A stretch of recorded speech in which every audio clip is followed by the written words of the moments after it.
Gunana miaramila eto Ampahibe mankalaza ny faha-enimpolo taonany sampana sekoly alahady.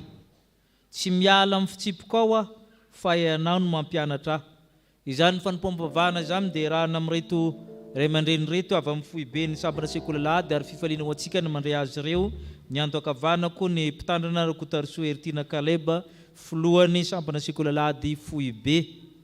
Ny ato ankavia koa ny mpitandrina 𝗬𝗏𝗏𝗡𝗏 izay toniany sampana sekoly alahady foibe. Paly miaraba anareo pastera tonga soa eto amin'ny chapelle militaire eto Ampahibe. Dia miaraba nareo vahiny na saina rehetra avy amin'ny chapelle rehetra izay tonga mankalaza izao ary ianareo izay havana na saina ny amin'izao fanompom-pivavahana izao. Ny raha faneva sambatra no raintsika aorian'izany manantsika ny salamo fahazato.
Salamo fahazato no iderahantsika ny Tompo arahan'ira voalahatra.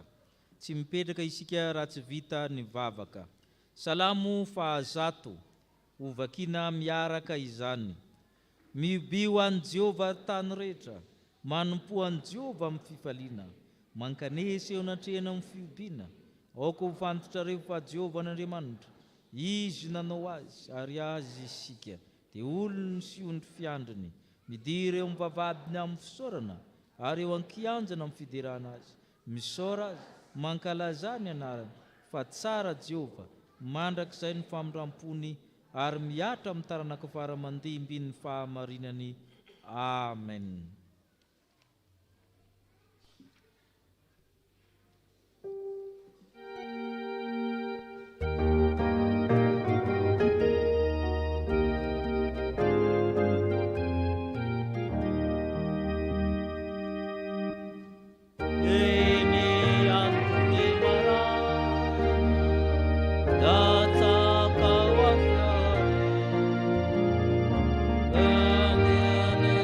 Ania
mivoaka isika ivavaka.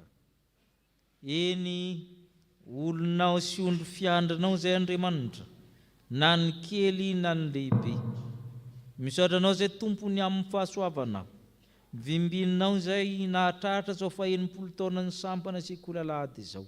Tsy noho ny herinay na ny tanjakay fa noho ny fitiavanao. Raha nandahatra ny fotoana izay dia nomenao amin'izao fankalazana ny ivony izao. Eny misaotra anao zay amin'izay rehetra ny be sy ny tezaina tao anatin'izany sampana izany nandritra ny 80 taona. Ireo mpanabe sy komity isan-tokony nandritra an'izany 80 taona izany. Misaotra anao zay Tompo satria namoaka olo maro zany olo manga amin'ny fiangonana firenena. Koa ankehitriny misaotra anao koa izay fa velon'aina nahatratra izany. Ka hainao Andriamanitra nitolorona amin'ny dera, ny laza, ny voninahitra, noho ny amin'ny komity izay mitsangana amin'ny fankalazana, noho ny amin'ny birao ny sekoly alahady, noho ny amin'ny 2 ankizy sy tanora lehibe nahatratra zao fotoana izao ao anatin'izany sampana izany.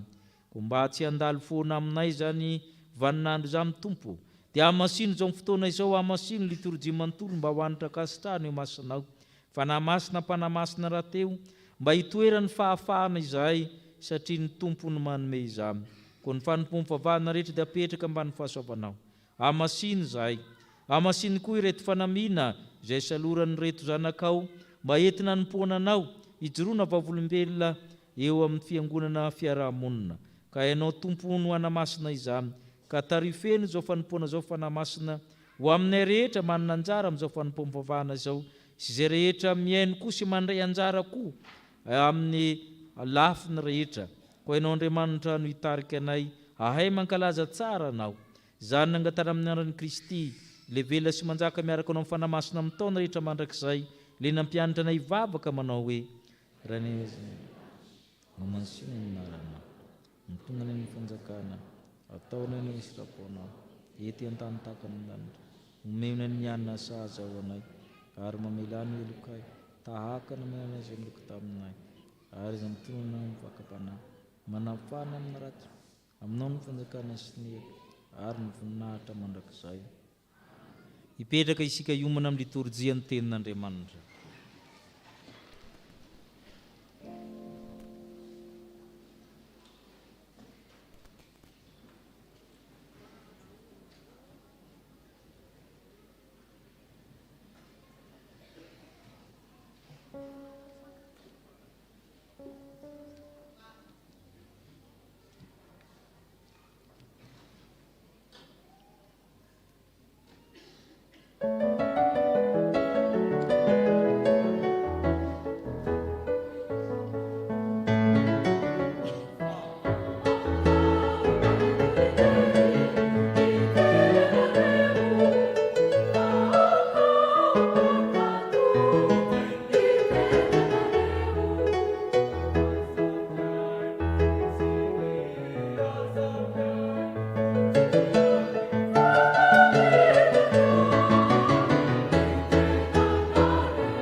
amin'ny fotoanany ankizy sy ny tanora isika amin'ny alalan'ny 10 minitra ny sekoly alahady.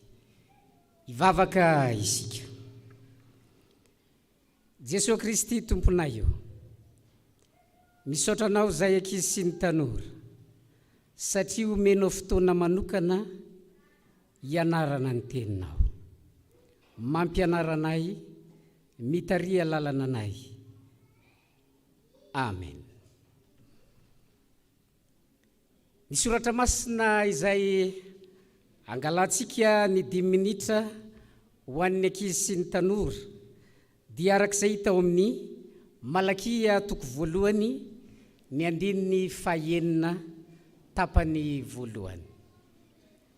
Malakia 2 ny andininy 9 tapany 1. Hoantsika sampana sekoly alahady, tapany 1 no fiteny fa tsy tapany A na B na arak'izay. Malakia 2 ny andininy 9 tapany 1. Vakina amin'ny anaran'ny Tompo. Ny zanaka manaja ny rainy. Ny zanaka manaja ny rainy. Rakizy sy tanora, adidin'ny zanaka ny manaja ny ray aman-dreny satria takin'ny tenin'Andriamanitra amintsika izany. Ahoana moa ny manaja ray aman-dreny? Mankatoy izay lazainy manaraka ny torohevitra omeny manatanteraka izay ananarany sy asainy atao. Tantara kely anankiray noentina amintsika ankizy sy tanora hanamafisana izany fampianaran'ny soratra masina izany. Indray andro nisy lahantitra iray, efa 20 taona izy. Arak'izany, efa manana vady aman-janaka izy, efa manana zafikely aza. Mandeha namangy ny ray aman-dreniny izy, izay tsy dia lavitra ny toerana nisy azy. Noho ny tonga tany amin'ny ray aman-dreniny izy, zany hoe ity lehilahy efa 20 taona ity, dia niara-paly, niresadresaka, niarany sakafo, samy ravoravo, satria efa samy lehibe no miona, misaotra an'Andriamanitra aza fa velonaina. Fa noho ny vita ny fiombonana teo, dia niantso anty lehilahy efa 20 taona ity ny rainy, niantso azy mangingina tao amin'ny efitrano. Dia nanaraka azy ilay zanany efa 20 taona. Noho nivoaka avy tao ilay lehilahy efa 20 taona, dia nalahelo, nanao veloma ny reniny izy. Nalahelo izy satria misy zavatra nanahirana azy tao. Dia hoy izy tamin'ny reniny, velomaneny, sady nitomany izy. Dia gaga ny reniny, dia hoy ny reniny hoe, fa naninona ianao anaka no mitomany? Fa naninona ny rainareo? Inona ny nanjoan'ny rainy? Sady lasa ny reniny niazakazaka namonjy an'ity rainy ty rangahy ty. Tsy namaly ilay zanany efa 20 taona satria mbola tohana ny fony. Lasa izy nanohy ny fanaovam-beloman'ny reniny sady nodiany. Noho ny tonga tany an-trano, dia mbola nalahelo ihany izy, mbola nitomany ihany izy. Gaga ny vady aman-janany, gaga ny tao an-trano rehetra, sady nanontany hoe inona ny nanjoan'ny dada? Fa nanino ny dadabe? Ary nisy aza tamin'ireo taranany no niteny hoe tsy mangina fa malala baraka ka, olon-dehibe efa 20 taona ve itomany tahaka ny zazakely? Dia namaly ity lehilahy ity. Bediny dada rakizy, fa adinoko taty an-trano le satroka bonetra nafara. tsy hoy ny vady aman-janany. Zay zany koa ve dia ampalahelo sy ampitomandry dada ohatra ny zazakely dia namaly ilay rangahy, anaka iny raiko iny hajaiko iny ankatoaviko ny teny, malahelo aho raha mandà sy tsy manatanteraka ny teniny, fahoriana ho ahy izany. Rakizy sy tanora, adidiny zanaka ny manaja ny ray aman-dreny satria takiny ny tenin'Andriamanitra zany. Ankatoavy izay lazainy, araho ny torohevitra omeny henoy ny fananarana ataony, na dia efa lehibe sy nahazo taona aza ianao dia tsarovo mandrakariva adidiny zanaka ny manaja ny ray aman-dreny. Hoy ny soratra masina amintsika, Malakitoko voalohany ny 9:5 tapany voalohany, manao hoe ny zanaka manaja ny rainy. Averintsika ankizy sy tanora rehetra izany amin'ny anaran'ny Tompo hoe ny zanaka manaja ny rainy. Ivavaka isika. Andriamanitra Tomponay io, misaotra anao zahay satria miteny aminay indray ianao, mampahatsiahy anay zanaka fa tokony hanaja ny ray aman-dreny zahay, hihaino ny teniny, hankatoy izay lazainy, hanaraka ny torohevitra izay omeny anay. Mampianara anay Tompo mba hiaina ny sitraponao, amin'ny anaranao Jesosy Kristy. Amen.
Hiara-maky ny soratra masina tsika toko.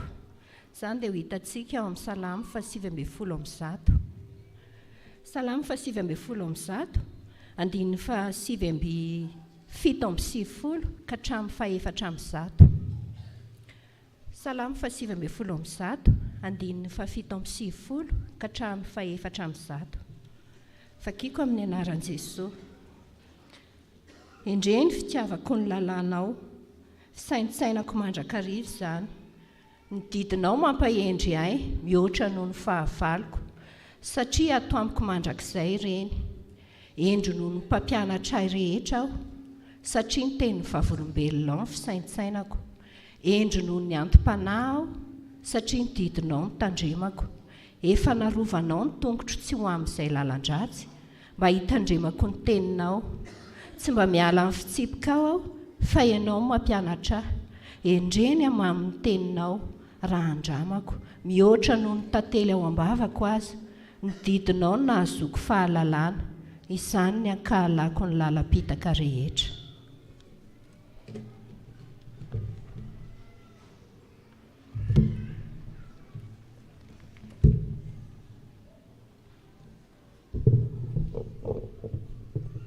Asan'ny apôstôly toko faha 40, 5:5-8 hatramin'ny 4:30. Asan'ny apôstôly toko faha 40, 5:5-8 ka hatramin'ny 4:30. Ary nonona matinalina dia nivavaka sy nira fideranan'Andriamanitra Paoly sy Silasy, ary niaino azy ny mpifatotra. Ary nisy horohoron-tany mafy dia mafy avy tampoka, ka niozongozona ny fanorenan'ny 𝗔𝗟𝗔𝗛𝗏 dia nivoaka niaraka tamin'izay varavarana rehetra, ary nivavy koa ny fatoran'izy rehetra. Dia nahatsiaro ny mpiandro 𝗔𝗟𝗔𝗛 ka nahita ny varavaran'ny 𝗔𝗟𝗔𝗛 nivoha, dia nanatsoaka ny sabany izy ka saika hamono tena, satria natao ny fahefa-nandositra ny mpifatotra. Fa Paoly niantso tamin'ny feo mahery ka nanao hoe: aza mamono tena fa aty ihany izahay rehetra. Ary izy niantso jiro, dia nikaretsaka niditra sady tora-kovitra, ka niankohaka teo anaty trano Paoly sy Silasy. Ary rehefa nentin'ny voaka izy roalahy, dia hoy izy: Tompoko, inona no mety ho ataoko mba ho vonjenao? Dia hoy izy roalahy: minoany Jesosy Tompo, dia ho vonjeny ianao sy ny ankohonanao. Ary izy roalahy nitoro ny tenin'ny Tompo tamin'izay rehetra tao an-tranony. Ary nandray azy izy roalahy tamin'izay ora amin'ny alina izany, ka nanasa ny diakapoka, ary nataony batisa tamin'izay mban'izay rehetra.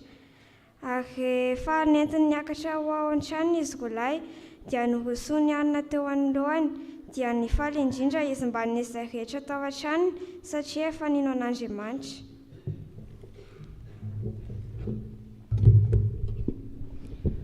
Ho faranantsika ny famakiana ny soratra masina. Izany dia hitantsika ao amin'ny filazantsarani Jesosy Kristy araka ny 𝗦𝗏. 𝗦𝗏 toko 9 ny anjinin'ny voalohany ka hatramin'ny faha 1:10. 𝗦𝗏 toko 9 ny anjinin'ny voalohany ka hatramin'ny faha 1:10. Rehefa hita dia hiaraka hitsangana isika ary izao hamaky azy amin'ny anaran'ny Tompo. Fa Jesosy kosa nakany an-tendrombohitra Oliva, ary noho ny maraina koa dia nakeo an-kianjan'ny tempolo indray Jesosy, ary ny vahoaka rehetra nanantona azy dia nipetraka izy ka nampianatra azy. Ary nisy vehivavy anankiray azo nijangajangana eto ny mpanoran-dalàna sy ny fariseo. Ary rehefa napetrany teo afovoany izy dia hoy ireo taminy: mpampianatra, ity vehivavy ity dia azo olantanana nijangajanga. Ary ao amin'ny lalàna Mosesy dia nandidy antsika fa hotoraham-bato izay vehivavy manao toy izany. Fa ahoana kosa hoy ianao? Izany no nolazainy hakany fanahy azy, mba azahoany izay hampangany azy. Fa Jesosy niondrika ka nanoratra teo amin'ny tany tamin'ny ratsan-tanany.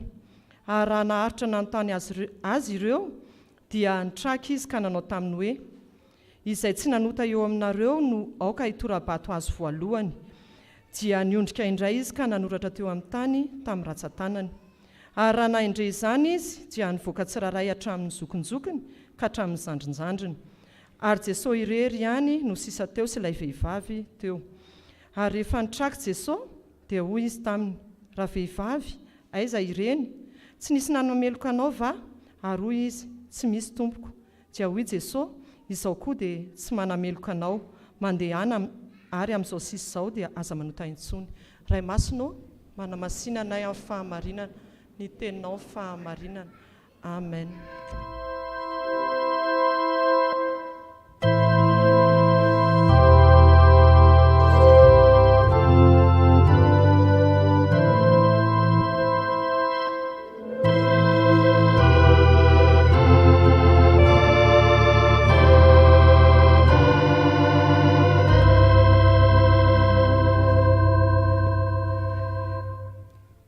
Vavaksika Tompo. Ry Andriamanitra rainay io, mbola velom-pisaorana anao izahay amin'ity andro anio ity, izay namezanao anay indray ny teninao. Misaotra anao izay satria mbola velonay naka nomenao anjara, hiaino, nandre, namaky ny teninao androany.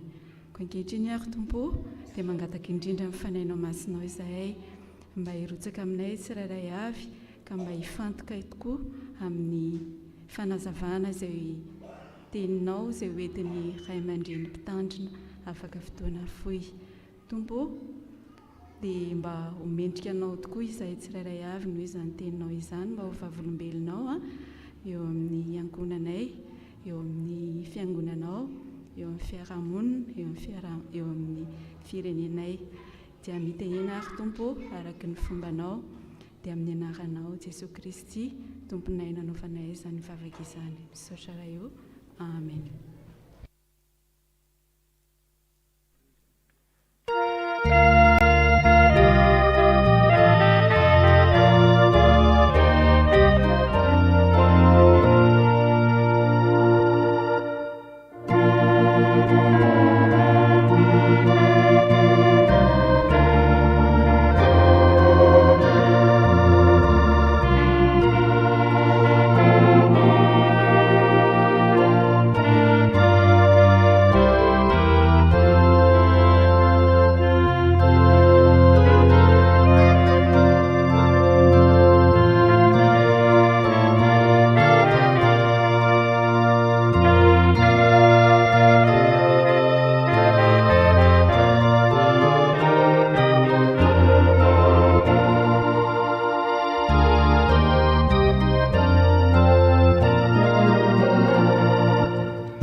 Petraka isika.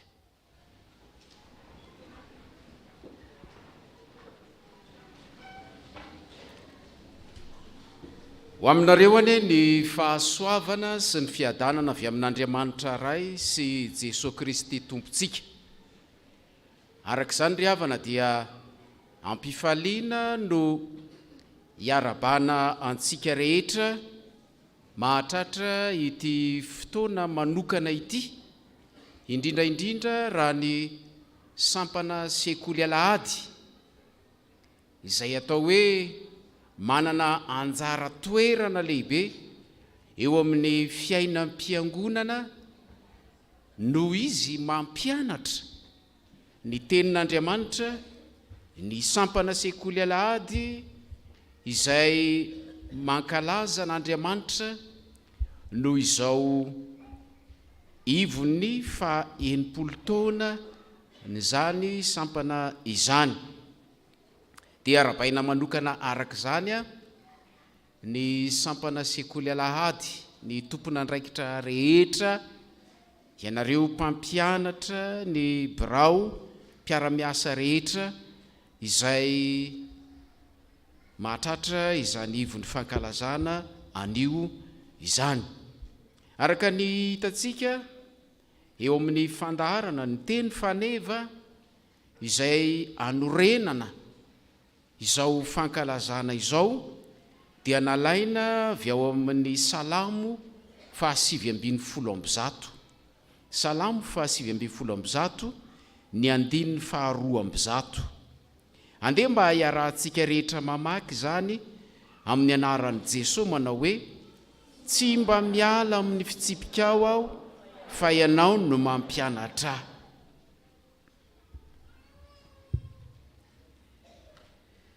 Raha mijery isika n'ity teny ity dia tsy maintsy mijery ihany koa aloha ny amin'ny Salamo 7:10.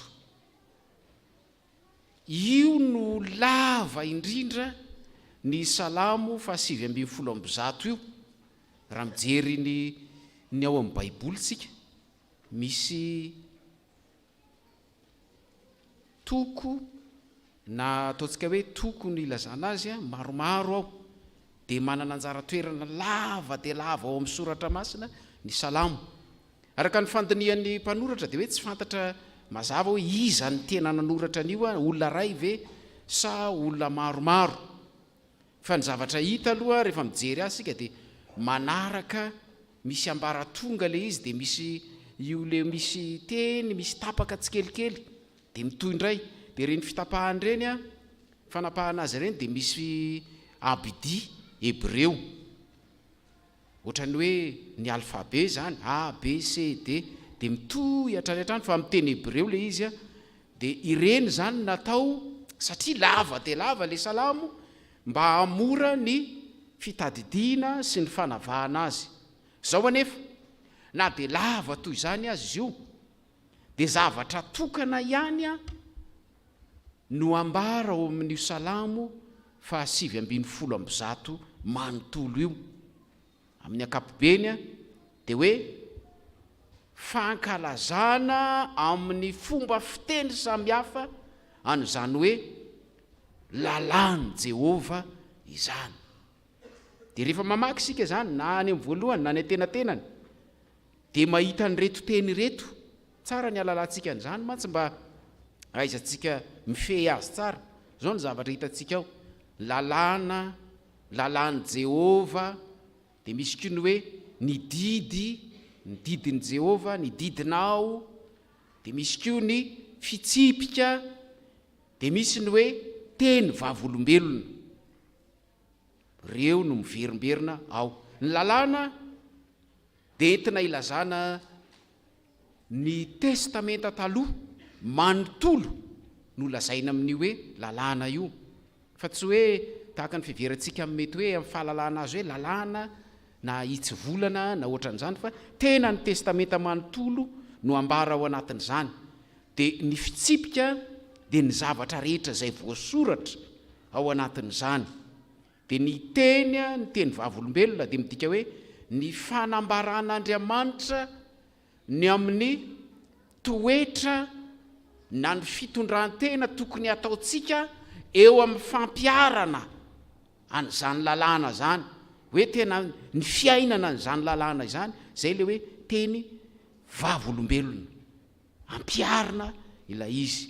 Dia ny didy indray moa dia ilazana n'io lalàn'Andriamanitra io na ny tenin'Andriamanitra zany hoe miodikodina eo amin'ny hoe ny tenin'Andriamanitra ny zavatra rehetra ambaran'io. Raha amin'izao fankalazana ny 100 taona ny sekoly alahady zao zany no amakina nyity salamo 7:100 ity dia ny zavatra ambara ao anatin'io a dia zavatra tokana ihany a ny mahazava-dehibe ny tenin'Andriamanitra. Ary amin'ny teny hoe tenin'Andriamanitra isika ny mpampianatra sekoly alahady dia mahalala tsara an'izany fa ny baiboly ny soratra masina no tiana ambara ao anatin'izany. Isika raha teo ny mpampianatra sekoly alahady isika fiangonana izay manome anjara toerana ny sekoly alahady a dia manao zava-dehibe an'izany tenin'Andriamanitra izany. Raha omena lohateny ary ity salamo 7:100 manomboka eo amin'ny 7:70 ka hatramin'ny 4:100 ity izay efa nambara teo mitovitovy daholo a dia azo atao hoe ny mahasarobidy ny tenin'Andriamanitra.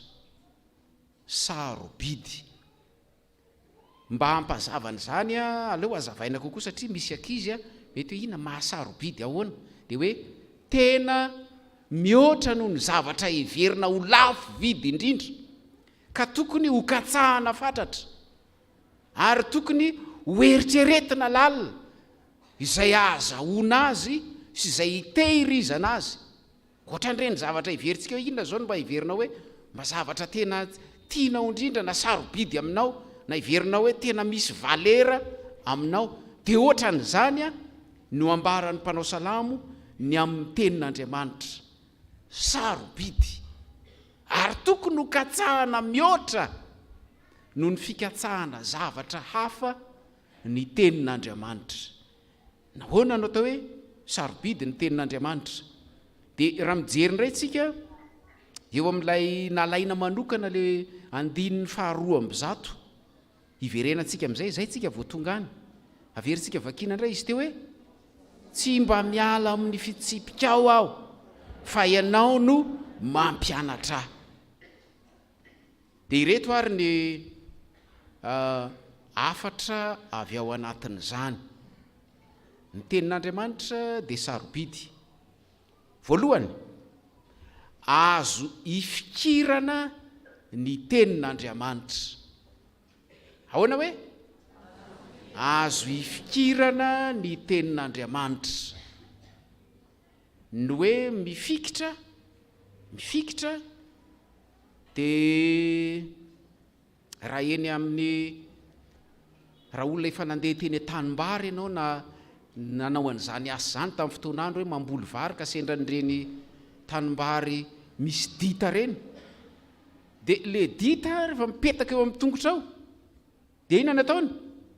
Mifikitra eo izy, tsy mety miala eo, mamindra ianao, mitsoboka any anaty fotaka ianao eo ihany izy, tsy mety miala mihitsy. Atao daholo izay fomba rehetra nalana azy, sarotra ny manala azy. Na dia mitety rano, miala, fa miakatra tanety ianao, mbola io izy mifikitra eo ihany. Zay zao ny sary anankiray maneho azy. Sary anankiray faharoa koa mety ahitana an'izany dia hoe raha ohatra ka misy olona anankiray latsaka ao anaty rano, lalina ny rano, efa ambivotra ny hafatesany, dia indro fa nisy zavatra anankiray mitsingevana eo amin'iny rano iny, nandalo teo aminy, dia raha te hanavotra ny tenany izy dia ina nataony? Mifikitra amin'iny, zay alehany iny no alehany, tsy miala amin'iny izy, na hoaizy iny na hoaizy, satria amin'izay izy tsy milentika. Dia ohatran'izay no teny mahazava nyity ambarany mpanao salamo ity hoe tsy mba miala amin'ny fitsipika ao aho. Ao anatin'io salamo io nahitantsika an'izany hoe fa inona fa maninona moa izy no miteny hoe tsy miala amin'ny fitsipika ao.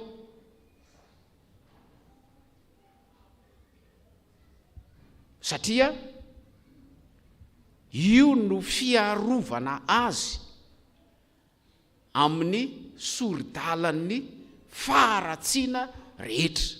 Betsaka ny zavatra mety hoe mamilivily ny sain'ny olona, betsaka ny mety ho karazana fampianarana, heno etsero, karazana fitezana sy fahendrena ampianarin'ny olombelona, na amin'ny alalan'ny filozofia, na amin'ny alalan'ny fahendrena mety hoe ampianarin'ny olona, ary misy aza ny fampianaran-diso izay mety hanala ny olona amin'ny finoana an'Andriamanitra.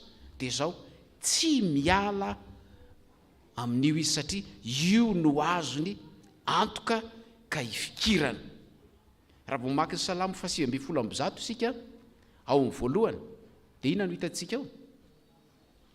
Sambatra ny maninona ho izy? Sambatra ny mahitsy lalana. Io zany na dia misy mivilavila, dia misy lalana be dia be izay mety andehanan'ny olona, dia izao io no azo antoka sy mahitsy izay ambarany tenin'Andriamanitra, azo ifikirana amin'ny fotoana rehetra. Raha sendra olana ianao, aza miala amin'ny tenin'Andriamanitra, vakio ny tenin'Andriamanitra. Raha sendra fahavalo ianao, vakio ny tenin'Andriamanitra. Raha misy zavatsarotra miatra amin'ny fiainanao, vakio ny tenin'Andriamanitra. Raha marary ianao, vakio ny tenin'Andriamanitra. Raha mahatsiaro diso fanantenana ianao, vakio ny tenin'Andriamanitra. Aza miala amin'ny tenin'Andriamanitra. Izay no ambarany voalohany eto hoe azo ifikirana tsara ny tenin'Andriamanitra. Dia io no mahatonga ny mpanao salamo tsy vitany hoe ifikirana fotsiny fa tena tiany le izy. Dia raha mamaky ny 7:7 sika dia hoe tena tiako ny teninao. Tsy hoe ifikirana fahatany fotsiny, fa raha mamaky koa tsika ny 9 manaraka ao ambany eo 7:100 dia hoe mamy toy ny tantely ao ambava, mihoatra noho ny tantely ao ambava aza ny teninao. Zany ry havana dia mitarika antsika mba hevitra ny mahasarobidy ny tenin'Andriamanitra. Aza miala amin'ny tenin'Andriamanitra. Raha tiantsika no tafita amin'ny fiainana na amin'ny zavatra tiana ho tratrarina, indrindra ny amin'ny fiainana mandrakizay izay antenaintsika, dia ny tenin'Andriamanitra no ifikiro. zay ny voalohany. Ny zavatra faharoa izay tsoahantsika ao anatin'ity fampianarana ity dia hoe mpampianatra tsara ny tenin'Andriamanitra. Ahoana hoe mpampianatra tsara ny tenin'Andriamanitra. Ny sekoly alahady moa zany a dia sehatra fampianarana mahasekoly azy, ary ny zavatra ianarana ao dia ny tenin'Andriamanitra, dia misy mpampianatra mampianatra ao. Misy koa mpampianatra tsy ny ao amin'ny tenin'Andriamanitra, misy sehatra hafa ihany koa ahitantsika mpampianatra, mpanabe manome fampianarana, fahalalana ara-tsaina, fanabeazana mba hitombon'ny olona ny zanaka. Itsika zany dia manao zava-dehibe ny fampianaran-janaka, dia mandany vola mankareny tsika amin'izay rehetra ilaina, mitady zay sekoly tena hoe raitra indrindra mba hatafita ny zanatsika, satria izany no iverintsika ho zava-dehibe. Mitady mpampianatra tsara ihany koa sika. Tsapantsika mantsy fa tena ilaina ny fianarana. Eto ny mpanao salamo dia milaza mazava tsara fa ny soratra masina na ny tenin'Andriamanitra ny tena mpampianatra tsara ihany koa. Mpampianatra tsara ny tenin'Andriamanitra. Jereo angeny 4:400 dia vakitsika. Miara-mamaky tsika amin'ny anaran'i Jesosy.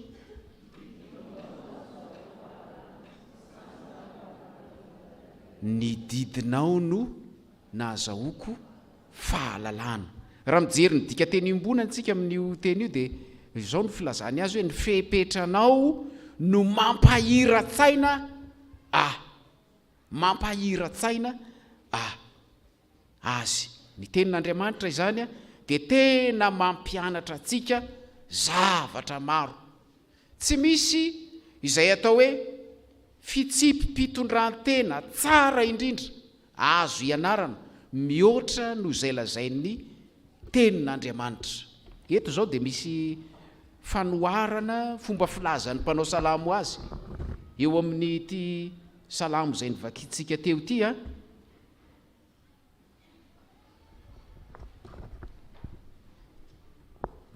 Ny 100 vakitsika indray ny 100. Ahoana ho izy? Endry no ny antom-panahy aho, satria ny didinao no notandremako. Eketsika fa ireny ray aman-dreny, ny olon-dehibe ireny a dia manana fahalalana, ary zany araka ny nampitaina teo amin'ny 10 minitra ny sekoly alahady teo dia tsara ny ankatoavantsika ny ray aman-dreny. Izy ireny a izay efa ela ny ainana dia mahalala zavatra maro ary mampianatra antsika. Tsara izany. Fa ambaran'ny mpanao salamo fa mbola mihoatra noho izany ny fampianarany tenin'Andriamanitra. Raha mazoto mamaky ny tenin'Andriamanitra isika, ny atao hoe mianatra ny tenin'Andriamanitra, dia atomboka ao amin'ny sekoly alahady zany, mianatra ny tenin'Andriamanitra, mampianatra antsika ny tenin'Andriamanitra. Ireo mpampianatra ireo dia fitaovana eo am-pelatanan'Andriamanitra ihany, fa ny tenin'Andriamanitra no ny asan'ny fanahy masina no tena mampianatra antsika ny torolalana rehetra izay ahafahantsika mizotra ho amin'ny lala marina andehanantsika araka ny sitrapon'Andriamanitra, ary indrindraindrindra ananantsika fanantenana ny amin'ny fiainana mandrakizay. Nambara ary fa ny tenin'Andriamanitra no tena mpampianatra tsara indrindra. Raha misy zavatra tsy hainao, misy zavatra manahirana anao eo amin'ny fiainanao, vakio ny tenin'Andriamanitra. Raha te hitombo fahalalana ianao, raha te halala zavatra betsaka ianao, ianaro ny tenin'Andriamanitra. Ny zavatra fahatelo farany izay ambara amintsika eto dia hoe manome fahendrena ny tenin'Andriamanitra. Ahoana? Manome fahendrena ny tenin'Andriamanitra. Iza moa no mba haniry ny zanany hoe ho maditra na hoe ho adaladala fitondran-tena? Tsisy maniry an'izany. ary zany no mahatonga ny ray aman-dreny manafay, mananatra, mibedy sy ny sisa satria tiany mba hoendry ny zanany. Ao amin'ny soratra masina dia misy hoe ny zanaka endry mahafaly ny rainy. Dia faly isika rehefa endriny, ary ny ray aman-dreny izay atao hoe tena ny kely aina fatratra anao izay mba hahatonga ny zanany olombanona rehefa tratra ny zany tanjony izany, dia mila ho latsa-dranomaso izy. Mba tafita ihany la le maditra keliko ty, mba endry ihany no ny farany. Efa maro ny zavatra natao, ny alanenina rehetrarehetra natao daholo izao famaizana rehetra zao. Inona ny antony zany? Mba hananana fahendrena. Ary ny zavatra rehetra ataontsika, na io ny lalàna ampiarina, na eo amin'ny fanjakana sy ny sisa, ny famaizana, ny fonja, dia fanarenana ireny mba hananany olona fahendrena. Izay no anton'ireny zavatra rehetrarehetra ireny. Ahoana ny ahitana fahendrena? Ny mampalahelo dia betsaka ny olona, na dia atao hoe tratra ny efa hiaran'ny famonjana matetitetika aza, tsy mety endry mihitsy, vao mivoaka dia verina indray, lasa ohatra nefa tena tamana any amponja mihitsy ny sasany, satria mivoaka kely, ino nefa avy nigadra zao dia mbola manao ny ataony ray. Zany eto misy torolalana mazava tsara hoe raha tiana ny ananana fahendrena dia ny tenin'Andriamanitra no raisina. Ny tenin'Andriamanitra no raisina. Ahoana ny fomba hitehirizana, ny fanontaniana mipetraka zany zao dia hoe ahoana ary no tena andraisantsika n'io zava-tsarobidy io, an'io tenin'Andriamanitra io. Ifanambara tamintsika teo fa hoe satria sarobidy ny tenin'Andriamanitra dia mila manapa-kevitra isika anio hoe hiaina hanaraka izay lazay ny tenin'Andriamanitra. Raha tiantsika ny handray sy hahazo zany zava-tsarobidy dia ny tenin'Andriamanitra izany dia zao: mila mitady an'Andriamanitra amin'ny alalany vavaka isika, mba hitenenan'Andriamanitra amintsika amin'ny zavatra rehetra. Vao mamaky ny eo ambany eo sika dia hitan'izao teny zao hoe fanilo ny tongotro sy fanazavana ny lalako ny teninao. Zany hoe miantoka ny hoavintsika rehetrarehetra.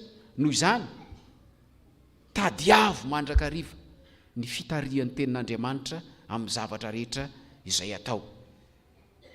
Raha tiantsika ny azo ny tenin'Andriamanitra izay iverina fa sarobidy araka ny nambara teo, dia ilaina ny fianarana ny tenin'Andriamanitra.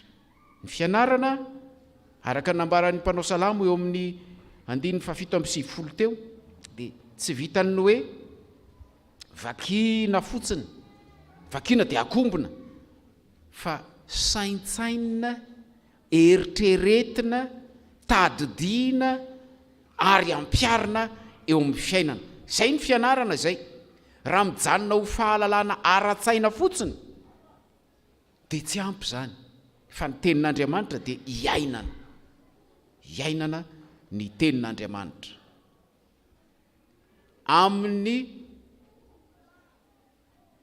fijoroana hosa hampiatra ny tenin'Andriamanitra. Ity hoe tsy miala ity, le tsy miala lazaina teo dia midika hoe mety misy zavatra maro hampiala ny olona amin'ny tenin'Andriamanitra. Mety misy zavatra sasany efa fantatsika zao hoe tia ny lazay ny tenin'Andriamanitra, izany zavatra atoron'ny olona zany ange tsy mety, na izany zavatra mpanaovina zany tsy mety. Noho izany mila mijoro manaraka tsara izay lazay ny tenin'Andriamanitra, ilana fahasahiana izany zavatra izany. Ao anatin'izany ny fijoroana amin'ny fahamarinana, fijoroana ho mahatoky amin'ny andraikitra rehetra izay ametrahana antsika, na inona izany, fa ny tenin'Andriamanitra no taridalana azo antoka indrindra ahasoa ny fiainantsika na ny fiainan'ny fiarahamonina na ny fiainan'ny firenentsika. Tsy maintsy akentsika fa misy lalana roa samihafa eto amin'izao tontolo izao. Ny lalana anankiray dia manohitra izay lazain'ny tenin'Andriamanitra, ary tsy maintsy akentsika fa mifanohitra ny lalàn'Andriamanitra, ny tenin'Andriamanitra sy ny an'izao tontolo izao. Manapa-kevitra isika hisafidy ny iaina sy anaraka izay lazain'ny tenin'Andriamanitra. Na ho inona tambiny zany, satria sarobidy ny tenin'Andriamanitra. Ny olona mahatsapa ny asarobidy ny tenin'Andriamanitra dia mikatsaka izany ary manao izay fomba rehetra azahoana izany, na inona tambiny. Zay natao hoe sarobidy le izy. Zao no lazain'ny tenin'Andriamanitra, ka na inona ahafahako manatanteraka an'izany dia tsy maintsy ataoko zany, satria zay no azahoako sy ahafahako manatanteraka ny tenin'Andriamanitra. Manoloana izany rehetra izany ry havana, nambara tamintsika teo hoe azo ifikirana tsara ny tenin'Andriamanitra, nambara tamintsika fa mpampianatra tsara ny tenin'Andriamanitra, ary nambara tamintsika fa manome fahendrena ny tenin'Andriamanitra. Fanontaniana mipetraka dia hoe tena mba tsapantsika ve ny mahasarobidy ny tenin'Andriamanitra? Nanao fanekena isika mpandray fanasan'ny Tompo tamin'ny mialohany anokanina ho mpandray, anisany anankiray ao anatin'izany hoe hamaky ny Baiboly isan'andro araka izay azoko atao. Zany ry havana, tsy hoe satria efa nanaika ka tsy maintsy vakiny ty, vakina aloha ty fa ohatrany hoe raha tsy mamaky an'ty ohatrany hoe mivady mpanekena, vakina dia vakina comme ça fotsiny dia akombona dia zay. Tsy zany, fa tena hoe mahatsiaro fa ilaiko isan'andro ny tenin'Andriamanitra. Aiza ho aiza ny fahatsapantsika ny mahasarobidy ny tenin'Andriamanitra. Mbola misy zavatra hafa ve everitsika ho sarobidy lavitra mihoatra noho ny tenin'Andriamanitra ka mahatonga antsika tsy hanam-potoana hamakiana Baiboly? Mbola misy zavatra hafa ve everitsika ray aman-dreny ho sarobidy mihoatra noho ny tenin'Andriamanitra ka mahatonga antsika tsy hampiditra na nao an-tsirambona ny fampianarana ny zanatsika ho ao amin'ny sekoly alahady, tahaka ny fantanitsika fotoana ho an'ny zanatsika amin'ny fampianarana hafa, fantanitsika vola makarena ho an'ny zavatra hafa. Izao fankalazana ny faha-80 taona ny sekoly alahady izao dia mamerina amintsika indray fa raha tiatsika ny anana taranaka vanona, raha tiatsika ny anandratra ny firenentsika ny amin'ny any aoriana, dia tsy maintsy no zanatsika no tezaintsika amin'ny alalan'ny tenin'Andriamanitra. Ho an'Andriamanitra irery ny voninahitra. Amen.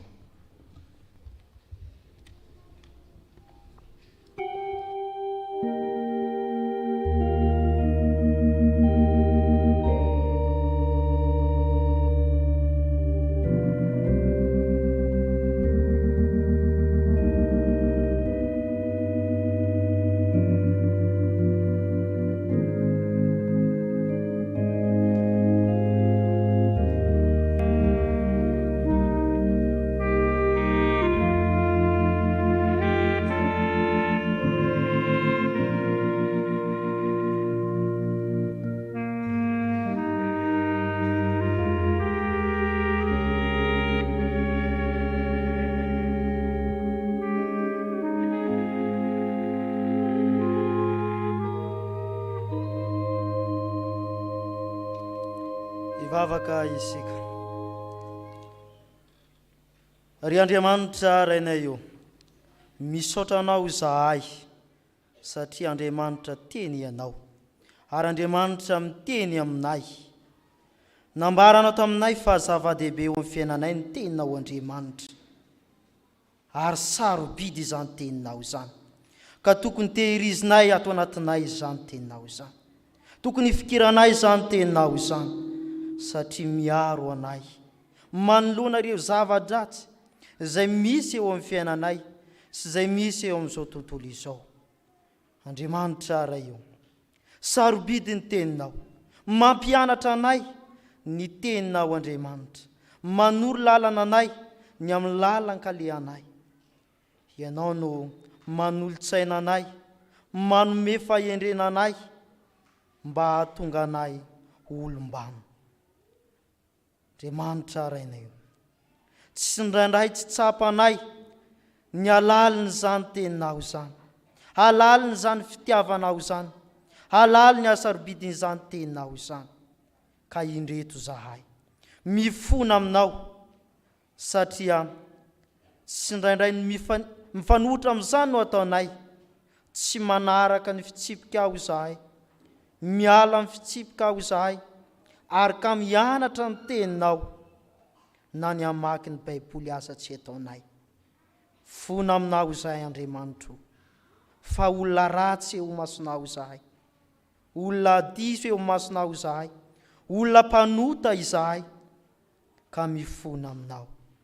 Kehitriny Andriamanitro, indreto zahay mpanomponao, manompoka izao hitady ny amfonay manontolo ny zavatra sarobidy izay atolotra ho anay, ary tehirizinay ato anatinay izany.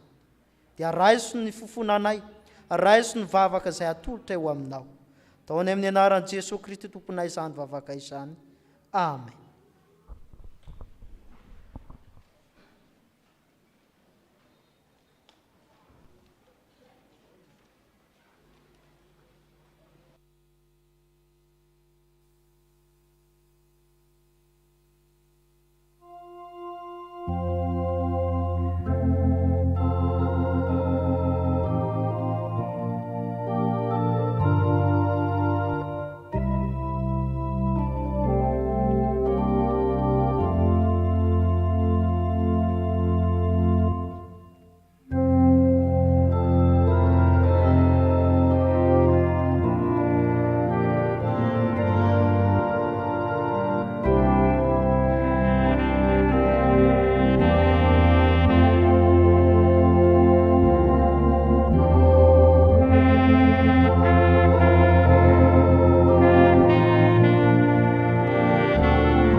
Tiantsika Andriamanitra ary amindra fo amintsika izy mitsangana ireny teso mahafaly fa mahafany fahotantsika izy. Hoy Tompo, raha maharitra mitenika anareo dia ho mpianatra tokoa ary ny fantatra ireo ny marina ary ny marina afaka anareo tsy handivo.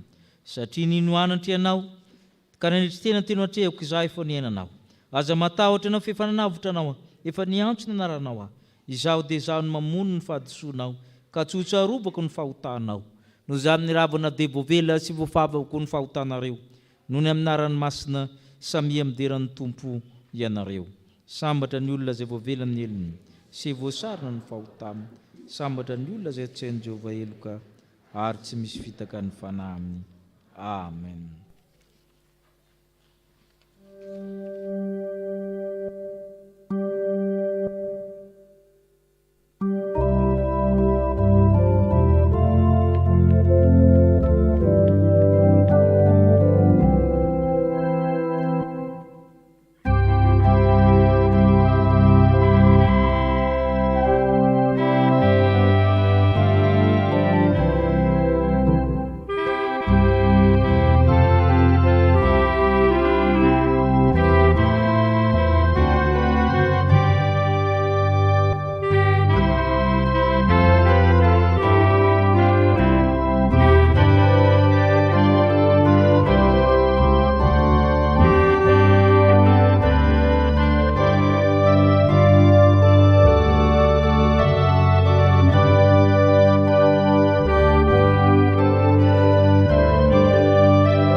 Amin'izao vavaka fangatahana izao isika ry havana hivavaka isika. Andriamanitra ray zanaka fanahy masino, sarobidy sy zava-dehibe tokoa ny teninao izay nomenao ho anay. Koa indreto izay vonina hifikitra tsy hiala amin'izany teninao izany. Kanefa mangataka aminao kosa izay Andriamanitra fa indraindray izahay tsy mahavita mifikitra amin'ny teninao, fa ianao mihitsy no angatahanay tena hitazona anay, ahatonga anay ho tafaray aminao mandrakariva. Indreto izay vonina ho mpianatra ao Andriamanitra, ka hiaino sy hankatony teninao, ahatonga izany teninao izany ampiorina ny finoanay, ary vonina handeha amin'ny fahendrena izay omeny teninao zahay. Ka ao anatin'izany Andriamanitra no angatahanay aminao, mba tario amin'ny alalan'ny fanahy masina izahay, azonay mijoro vavolombelonao, ahatanteraka izany teninao izany eo amin'ny fiainanay. Mivavaka aminao ary izay ankehitriny ho anay tsirairay avy izay tonga eto amin'izao tranonao izao. Eny ho an'ny tsirairay avy izay any tokantrano ka manaraka amin'ny tambazotra serasera, izay tsy afaka miombona aminay eto, samy ho feno ny fanahinao masina, samy ho feno ny fahasoavanao.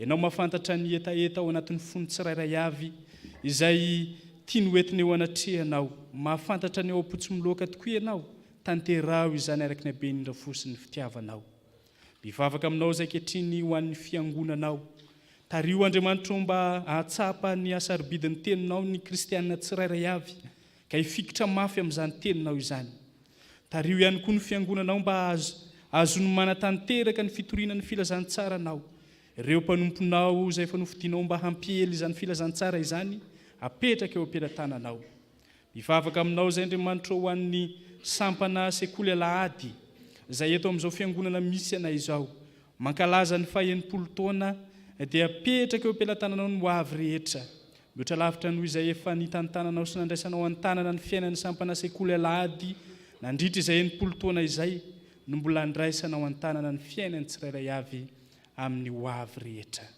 mivavaka aminao koa zay Andriamanitra ho an'ny sampana sekoly alahady foibe ianao no andray an-tanana ny fiainan'ny tompona andraikitra isan-tsokajiny zay efa nofidinao mba hitantana sy ampandroso izany dia zany ry Andriamanitra rainay no vavaka sandratray izay fantatray sy nonay fa renao ary hovalianao fa amin'ny anaran'i Jesosy Kristy no nandratanay ny vavakay amen andesika ry havana nambarany finoantsika eo anatrehan'Andriamanitra ka ny fanekempinoana Nikeana na ny fanekempinoana larana faharoa no imbonantsika hanambarantsika izany finoantsika izany manao hoe isika mino an'Andriamanitra iray raitsy to mpanao ny lanitra sy ny tany ary ny zavatra rehetra na ny hita na ny tsy hita ary an'i Jesosy Kristy tompo iray zanakalahy toko an'Andriamanitra nateraky ny rainy talohan'izao rehetra izao ny mazava avy amin'ny mazava Andriamanitra tokoa avy amin'Andriamanitra nateraka fa tsy natao ny ray amin'ny zavatra rehetra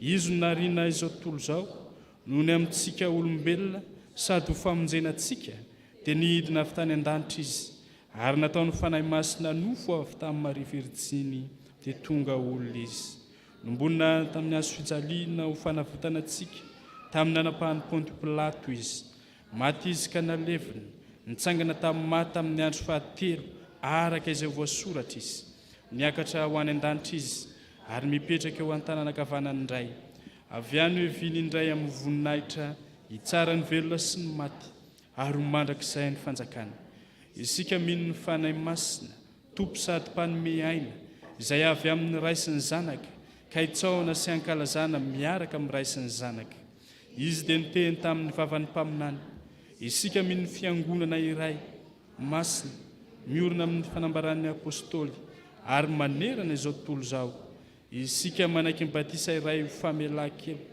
sady manantena ny fitsangana amin'ny maty ary ny fiainana mandrakizay amen misaoran'Andriamanitra isika ry havana ny amin'ny nahavitantsika ny tapany voalohana amin'ny fanompom-pivavahana eo dia hiditra amin'ny asa vavolombelona isika tombokontsika amin'ny vaovaon'ny fiangonana izany ireto avantsika reto tokarana ho isan'ny mpanefana san'ny tompo angatahany zareo hiakatra ty raha ao raha 𝗦𝗔𝗡𝗏𝗏 sy raha 𝗦𝗔𝗡𝗏𝗏𝗡𝗔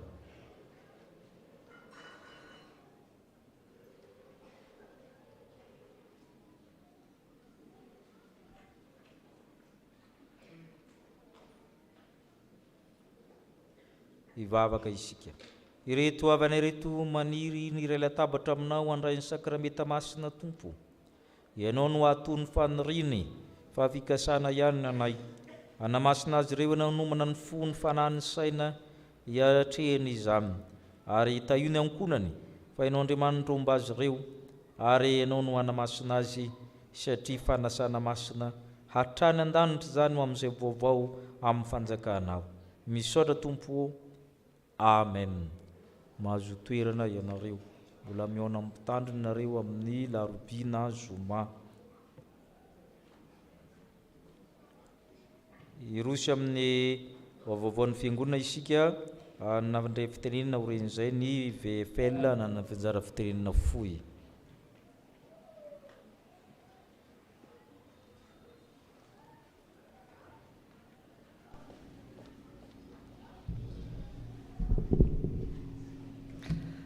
dia faly miarabantsika fiangonana manontolo amin'ity andro an'ity ary manona ny fiadanan'ny tompo ho amintsika rehetra tsy mba miala amin'ny fitsipika ao fa ianao no mampianatra salamo 8:10 ny andininy 2:10 toy izao indray vaovao ray izao marain'izao. Vaovao takatasy fisaorana avy any ivelany. Fiangonan'i Jesosy Kristy eto Madagasikara, toeram-panomanana mpitandrina Ambatonakanga, fikambanan'ny vadin'ny mpiomana mpitandrina. Taratasy fisaorana ho aminareo anie ny fahasoavana sy ny fiadanana avy amin'Andriamanitra ray sy Jesosy Kristy tompontsika. Izahay vadin'ny mpiomana mpitandrina eto amin'ny faculté de théologie Ambatonakanga dia afaly misaotra anareo fiangonana chapelle militaire Pahibe noho ny fanohanana nataonareo anay ka nanekenareo ny nanatanteranay ny fivarotana voninkazo ny alahady 4 Jona lasa teo. Fa Andriamanitra tsy mba tsy marina anadino ny asanareo sy ny fitiavana izay naseho anareo ho voninahitry ny anarany. Hebreo 9:1 tapany A. Avy amin'ny mpitandrina sy ny biraon'ny fiangonana. Isy ny famoahana akademika ireo mpitandrina navita doctorat izay atao eny amin'ny FGKM Andrainarivo ny alakamisy 12 Jona ho avy izao. Koa manentana antsika mpianakavy finoana ifanampy amin'ny fiatrehan'ny 𝗦𝗩𝗢𝗡𝗔𝗡 izany fotoan-dehibe izany. Araka ny toroaten'ny fiangonana dia ny alahady roa Jolay no alahady natokantsika hitondranam-bavaka ny mpitandrina 𝗦𝗩𝗢𝗡𝗔𝗡. Efa nisy ny valopin'ozarena tamintsika mahakasika izany ary ho averintsika izany amin'io andron'ny 2 Jolay io. Dia manentana atsika fiangonana manontolo ny amin'izany. Ny soutenance amin'ny pasteur Tahiry dia atao ny zoma 14 Jolay ho avy izao eny amin'ny faculté de théologie Ambatonakanga. Koa manentana antsika mpianakavy finoana ny sampana ny fikambanana rehetra ny amin'ny fanomanana mahakasika izany. Efa misy ny taratasy azontsika raisina ao amin'ny biraon'ny mpitandrina mpizatra. Araka ny toroaten'ny fiangonana ihany koa ry havana, ny fizarana ny fanampiana ho an'ny fianakaviana sahirana dia atao ny sabotsy 20 Jona eto am-piangonana. Koa manentana antsika mpianakavy finoana ny sampana ny fikambanana rehetra mba hanolotra izay fotsika ho an'ireo namantsika sahirana ary indrindra hiara isalahy amin'ny sampana dorkasy amin'ny fizarana izany.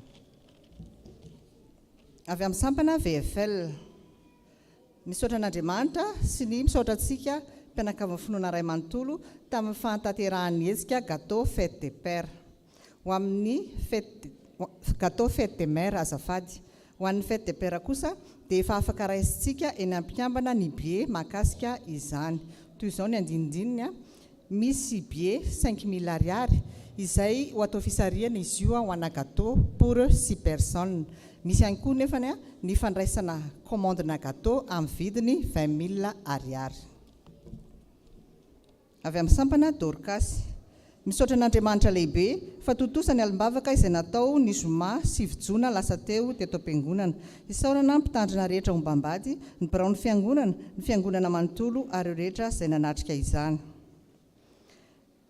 Ny sampana dorkasy no mikarakara ny fanomezana ho an'ireo madiniky ny tompo, koa manentana ny tsirairay anome izay mety ho atao amin'izany toy ny lamba, kiraro sy ny sisa, PPN isan-karazany. Ateriny izany ao amin'ny biraon'ny mpitandrina. Satria fantatrareo fa izay soa ataon'ny olona rehetra no raisiny ao amin'ny tompo. Efesiarina 4:9 tapany A. Sampana mpanazava stily. Ho tanterahana ny alahady 12 Jona ho avy izao manomboka amin'ny 3 ora tolakandro ny fanompoam-pivavahana ho fangataham-pitahiana ho an'ireo mpianatra anala fanadinana amin'ny taom-pianarana 12 sy 13 sy 14 ity. Koa saina ny mpianatra rehetra, sampana velona sy ny fikambanana rehetra, ny ray aman-dreny sy ny kristianina manontolo ho tonga hiara iombavaka ny amin'izany. Ny fiasan'ny fivavaky ny marina dia mahery indrindra. Jakoba 4:9 tapany B. Avy amin'ny sampanasa asa fitoriana ny filazantsara. Ampatsahivina isika fa ny tafika masina anatiny dia ho tanterahana ny 2 Jolay sy 12 Jolay ho avy izao. Koa manasa antsika izay te hotsidiana mba hisoratra anarana any amin'ireo biraon'ny AFF. Manasa antsika ihany koa ny amin'ny fandalinana soratra masina izay arahana mpitandrina amin'ny alahady heriny anio manomboka amin'ny 3 ora tolakandro. Rakim-pisaorana atolotra ho amin'ny mpitandrina 3 mirahalahy sy ny sampana sekoly alahady. Salamo 5:1 miderahan Jehova miantsony anarany atao fantatra any amin'ny firenena rehetra ny asany.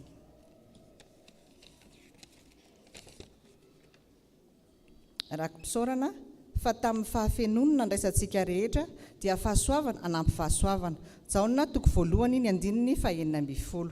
Misaotra an'Andriamanitra noho ny fahasoavana nomeny ahy ary mbola mangataka vavaka hatrany amin'ny fitantanany ny fiainako. Mangataka ny hira firana fanampiny fa 730. Rakim-pisaorana tononona ho an'ny mpitandrina 𝗦𝗔𝗡𝗞𝗢𝗔, mpitandrina 𝗙𝗔𝗔𝗛𝗏 ary ny sampana tanora kristianina. Hideranao amin'ny foko rehetra aho eo anatrehan'ireo Andriamanitra no ankalazako anao. Salamo 730 ny andininy voalohany sy faharoa.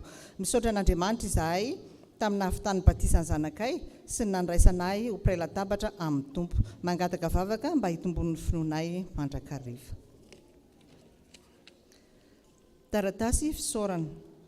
Izahay vady aman-janaka fianakaviana manontolo dia manao fisaorana feno anareo rehetra tonga ny dododo nampahery sy nampionanay tamin'ny alasan'ny hava-malalanay 𝗓𝗔𝗟𝗔𝗏 Dieudonné tamin'ny fahaenina Jona 2024. Andriamanitra manakaria-pahasoavana ny amaly fity anareo. Ny fianakaviana dia nanolotra fararakitra ho an'ny fiangonana. Dia toy izay indray vaovaontsika ary havana voninahitra ho an'Andriamanitra ireriana.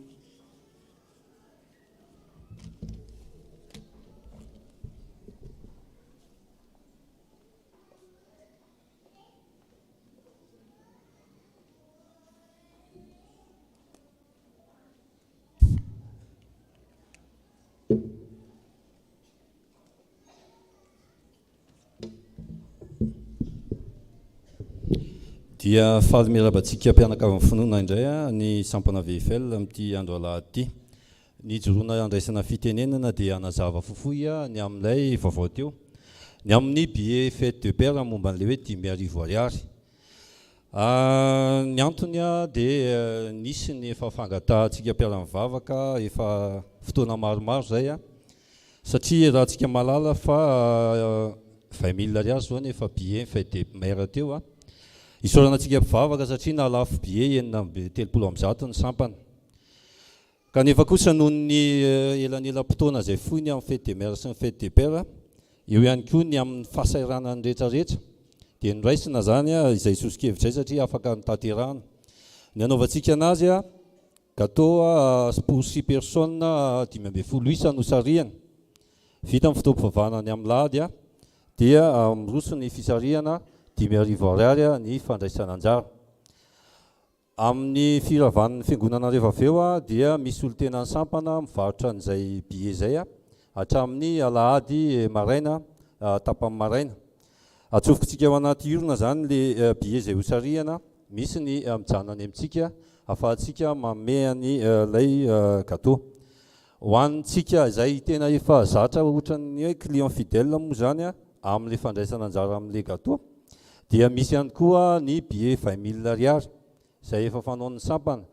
Fa ny anaovantsika anazy amin'ity tsy misy billet fa amin'ny androany mirava fiangonana mandray commande ihany koa ny sampana ao amin'ny velany ao dia izay no ahafahantsika manao commande ny amin'ny 20,000 ariary. Dia ho fandaminana raha misy mila fanampana-zavana dia azo antsoina ny laharana 34 13 059 44 34 13 059 44.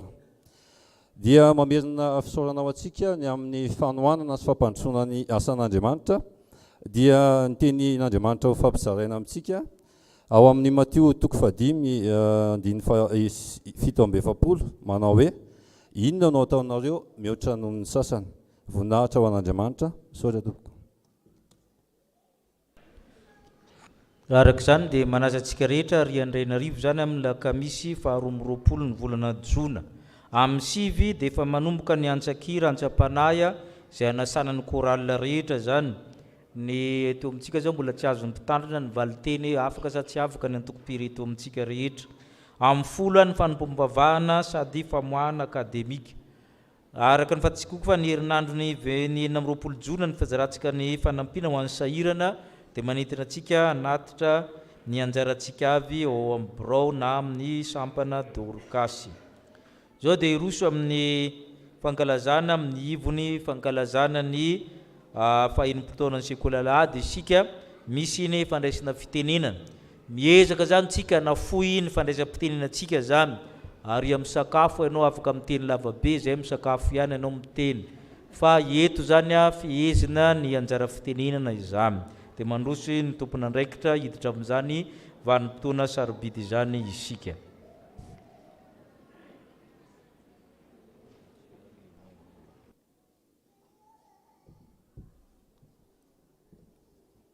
Manainga ny birao ny komity mifankalazana ny fahenimpolo taona ny mpampianatra ny mpianatra hitsangana hiara iredona ny hira fanefa.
Manamboninahitrà ambony miaramila civile Andriamato Aumône national révérend docteur 𝗦𝗫𝗢𝗡𝗔 Andriamato filohan'ny fiangonana sy ny mpikambana ao amin'ny birao fiangonana eto amin'ny fitaiza-panay protestante eto amin'ny Filohalanday eto Ampahibé ianareo mpitandrina mpizadra rà eo amin'ny fiangonana Andriamato filohan'ny sampana sekoly alahady sy ireo birao mpiara-miasa aminy ianareo mpampianatra sy ny mpianatra sekoly alahady isika fiangonana mpiara-manompo rehetra izay tonga manatrika etona tompoky lahy sy tompoky vavy dia mbola mamerina manonona ny fiadanan'ny tompo antsika rehetra izahay ato amin'ny komity fankalazana amin'ny fahenimpolo taona ny sampana sekoly alahady eto amin'ny fitaizam-panay protestanta ho an'ny Filohalanday eto Ampahibé.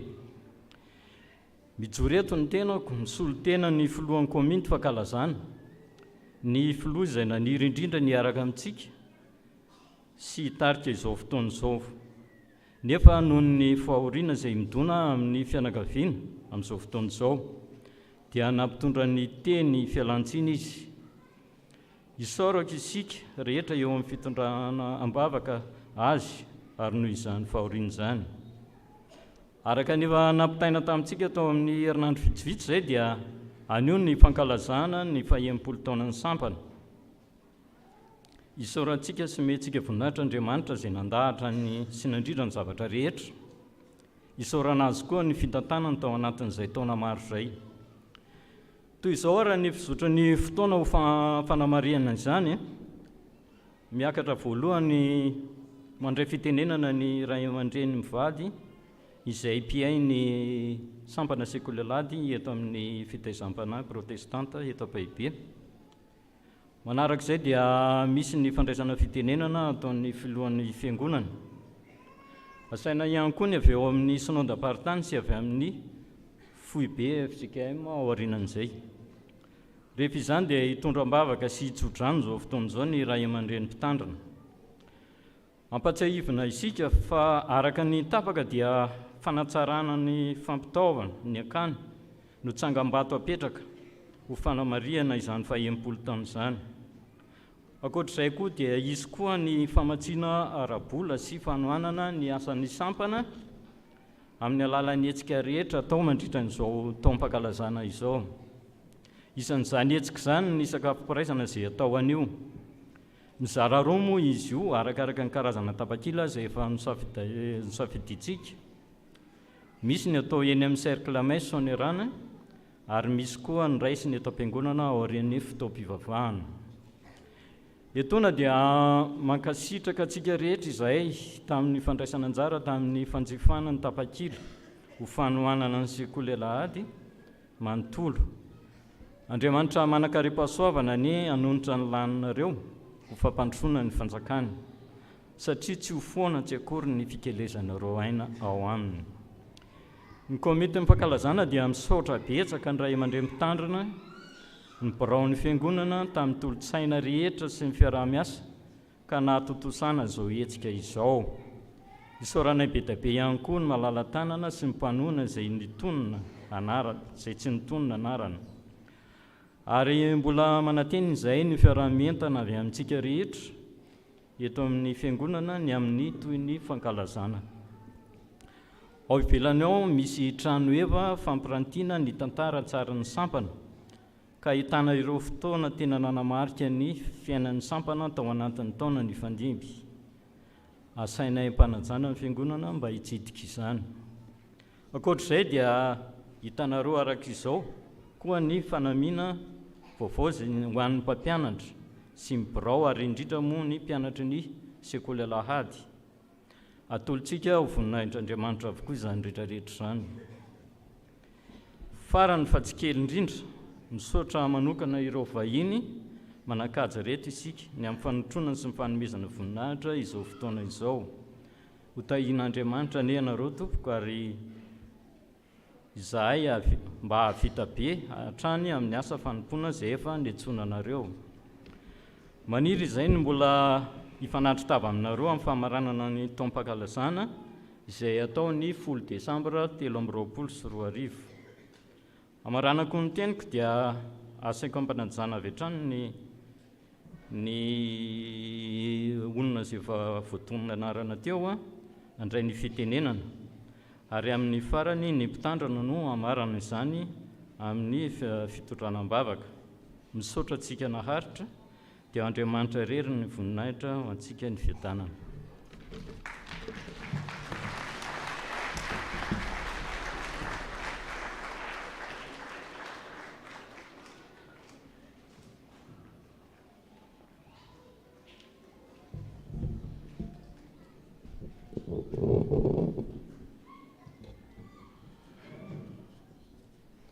Ombako manana ny efa voalaza rehetra teo mikasika ny arifenitra izay tokony ho najaina ho anareo vahiny eto amin'ny fiangonana. Mitodika manokana amin'ny sekoly alahady ny fiarabana ataonay. Ny sekoly alahady izay fototra hijoroana izao fiangonana izao. Ny sekoly alahady izay kely indrindra amin'ny sampana atao amin'ny fiangonana, nefa lehibe indrindra raha ny asa izay natao amin'ity fiangonana ity. Mijoro ho vavolombelona amin'izany izahay. vavolombelona tokoa satria tany amin'ny taona efa ela ihany zany. Misy tantara ho tsehivina amintsika tamin'ny taona 50, efa ela zany a, dia nanana ray aman-dreny lehibe zay nitarika anay andeha amin'ny sekolelady. Tsy fantatra akory ny tena atao tany am-piangonana satria izay voalaza rehetra ao dia ny heverinay tamin'izany fotoana zany fa ny an-danitra, zany Jerosalema zany, zany Nazareta izany, dia ny heverinay fa tany an-danitra. Ary tena sambatra tokoa, tsy mila mieritreritra, ay tsy enjery ny tenin'Andriamanitra zay voalaza tao. Tsy mbola nahafantatra fa io tenin'Andriamanitra io dia tena zava-dehibe ary namolavola amin'ny ho avy ray manontolo. Efa nanomboka hiditra aty amin'ny klasy fahaenina, voavariana indray, fa le géographie ny anarana taty amin'ny 6e dia géographie frantsay rano fotsiny. Dia ny histoire ny tantara dia histoire frantsay rano fotsiny. Frantsay tamin'izany dia sy géographie dia mbola nianatra nos ancêtres les Gaulois. Zay zavatra nitranga. Soa ihany fa nisy ny sekolelady. Ka matsiaro eto mitodika aminareo ray aman-dreny lehibe ao amin'ny fiangonana na any amin'ny foibe na eto, mety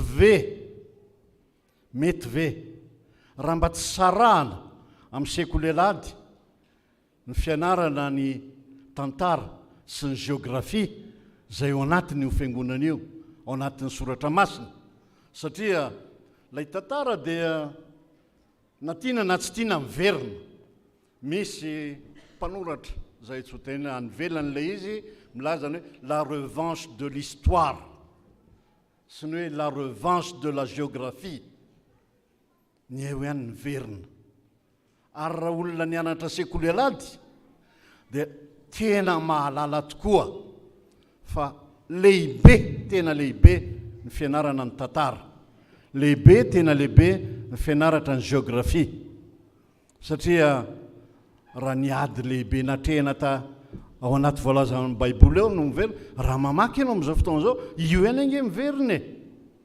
Ary io ihany mbola ho hitanao, zao mikisaka mandeha aty Azia sy ny rehetra aty, niady, ny ao ihany niverina. Ny histoire dia io ihany ny tantara ihany, koa sambatra, raha samy sambatra ty sekolelady ity. Eto koa dia any faharoa, io sekolelady io dia mitodika manokana amin'ireo mpampianatra sekolelady fa raha tapony ny fianarana sekolelady anefa tsy mba handoavam-bola, tsy mba misy inscription ao, tsy mba misy écolage ao, fa mpampianatra sekolelady dia maimaimpona, sady mianatra izy, tsy maintsy miofana izy, mampianatra izy. Ary ny tsy fantatritsika, zanak'ry zareo any ange no ampianariny eo e. Zay nga mba ny tena mampazoto azy mafy koa, tsy laviny zany. Fa reo hitanay mivady tamin'izany fotoana izany, tato amin'ny sekolelady, dia efa mananjafy amin'izao fotoana izao. Tany amin'ny 7-7 tany dia ngamba maro izy ireo ny sekolelady efa nianatra tato, ary maro tokoa misy no efa lasa manana andraikitra lehibe amin'ny foloalindahy, efa misy généraly maro, misy ny dokotera maro, ingénieur maro, samy rehare ny sekolelady ny chapelle militaire, fa tsy mbola gisitra tamin'ny fananana eran'i Madagasikara mikasika ny fanadinana amin'ny tenin'Andriamanitra. Raha tsy voalohany dia faharoa mba te hafimafy ny sekolelady.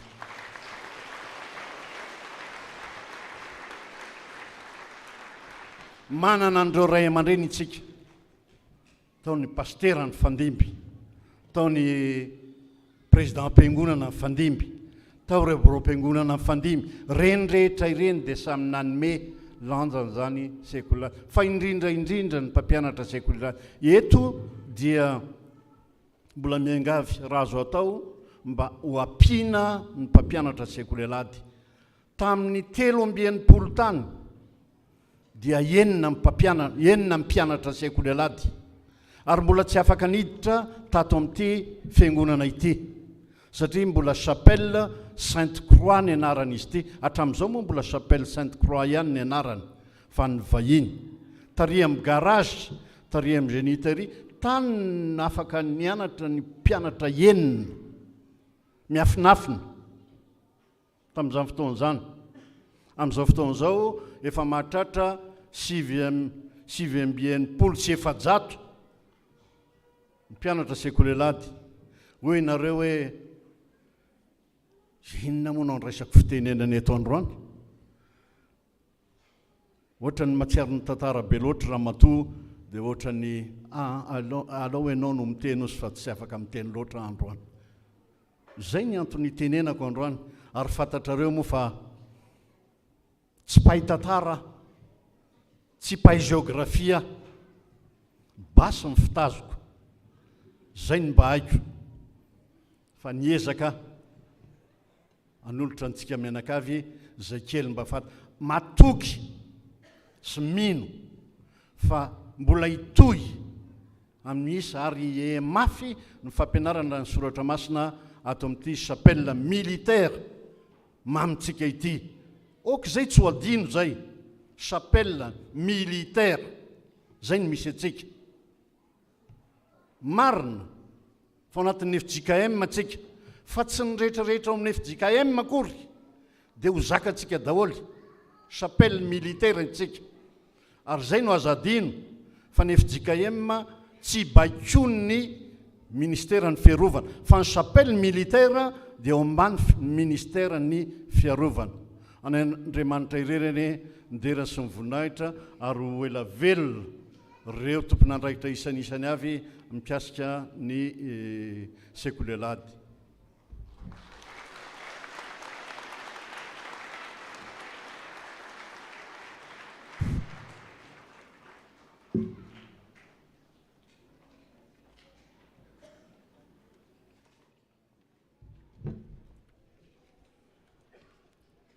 Dia mbola manonona ny fiadanan'ny tompo amintsika mianakavy ary faly miona amintsika amin'izao fotoam-pankalazana ny ivon'ny fankalazana jobily faha-80 taona ny sampana sekolelady eto amintsika izao.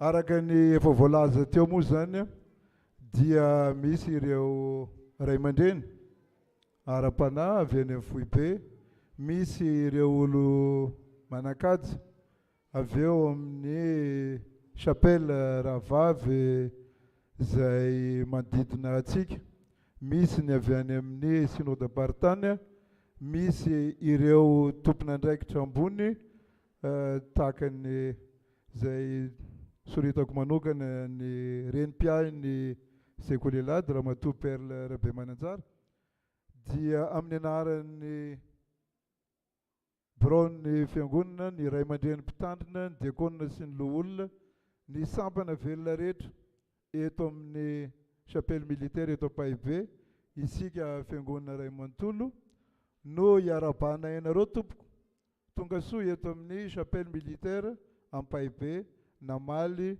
ny fanasana natolotra ho amin'izany fety izany. Andriamanitra manakariam-pahasoavana anie amaly fity anareo tsirairay avy.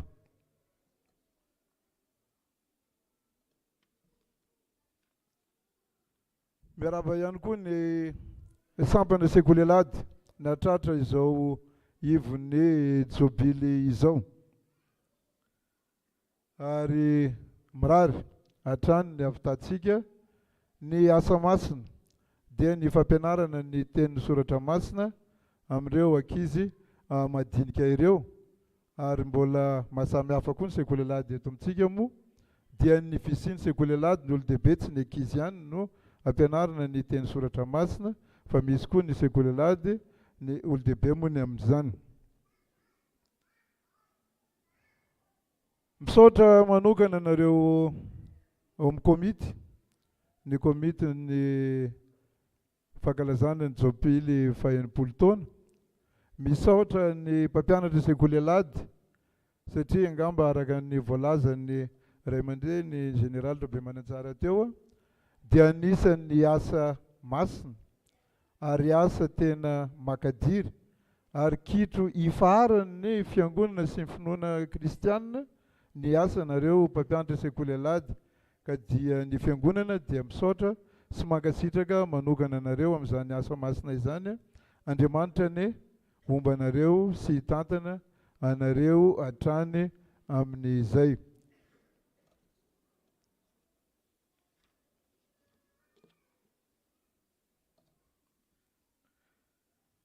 Mbola misy hafatra kely tiako ampitaina amintsika mianakavy. Ankoatran'ny an'ny ankizy madinika eo amin'ny fianarana ny teny soratra masina dia efa voalazan'ny ray aman-dreny mpitandrina teo amin'ny toriteny teo fa tsy misy afa-tsy ny soratra masina no azo antoka indrindra mba azahoantsika mitondra ny fiainantsika amin'ny tsaratsara kokoa. Tsy mahafantatritsika fa voalazan'ny soratra masina fa ny fiandoham-pahendrena dia ny fanarana ny soratra masina.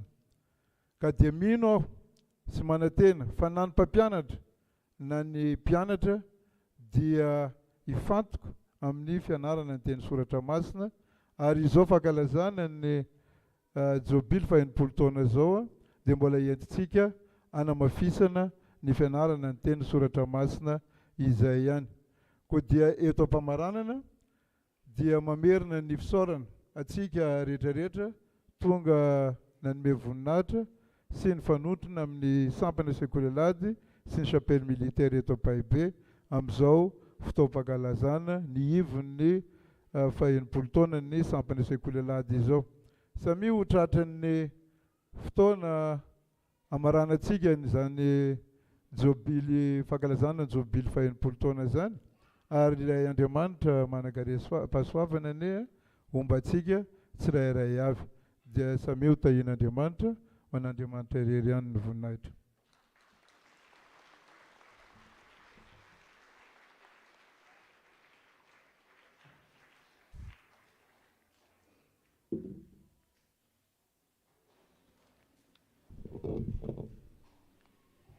Dia amin'ny anaran'ny mpiara-miasa rehetra eo anivon'ny foibe sekoly alady 𝗧𝗥𝗜𝗡 no andraisana fitenenana eto hitondrana ny teny fiarabana sy firarian-tsoa ho an'ny fiangonana eto amin'ny fitaizam-panahy protestanta ho an'ny folo alin-dahy indrindraindrindra ny mpitandrina ny biraom-piangonana sy ny mpiara-miasa rehetra ary koa ny komity ny fankalazana sy ny sampana sekoly alady ianareo ray aman-dreny manan-kaja isanisany.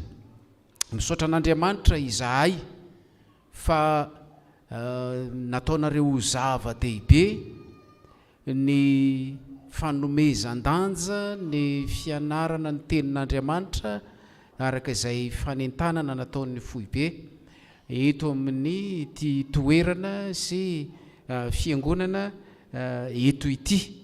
Zava-dehibe ho anay zany satria tsy mitory teny any anefitra izahay fa mahatsapa raha mahita ny firoborobon'ny sampana sekoly alady matoa tonga amin'izany faha-80 taona izany dia ao ny ezaka izay iarahanareo manatanteraka eo ambany fitarian'ny ray aman-dreny mpitandrina.